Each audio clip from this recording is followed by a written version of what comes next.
মায়ের আলমারিটা গোছাতে গিয়েই পেয়ে গেলাম মায়ের একটা ডায়েরি। হ্যাঁ, এটা তোমার মায়েরই হাতের লেখার ডায়েরি। কী লেখা আছে এতে? সে কি লেখা আছে? একটা শিশুকে পাওয়া গেছে ডাস্টবিনের ধারে। তারপরে কিছু পাতা বাদ দিয়ে লেখা আছে, সব নিয়মকানুন মেনে আশিসকে আমি দত্তক নিয়ে নিলাম। কিছু পাতা বাদ দিয়ে আবার লেখা আছে, আমার বিয়েটা ভেঙে গেল কারণ দত্তক নেওয়া সন্তানকে পাত্রপক্ষ মেনে নিল না। তার মানে আমি আমি আশিস মায়ের দত্তক নেওয়া সন্তান। মা যে বলতো মা সিঙ্গেল মাদার, বাবার কথা জিজ্ঞেস করলেই মা এড়িয়ে চলতো। আমি একই অন্যায় করেছি। মা কত কষ্ট করে টিউশনি করে সেলাই স্কুল চালিয়ে আমাকে বড় করে তুলেছে, আর সেই মাকে আমি বিয়ের পরে বৃদ্ধাশ্রমে দিয়ে এসেছি। তুমি নিজের মা না হয়েও আমাকে এইভাবে পালন করেছো, কোনোদিন আমাকে বলনি।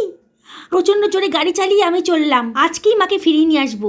আমি যে জন্মান্তর ধরে তোমাকেই চাই গো মা, বারে বারে তোমার গর্ভের সন্তান হয়েই জন্মাবো।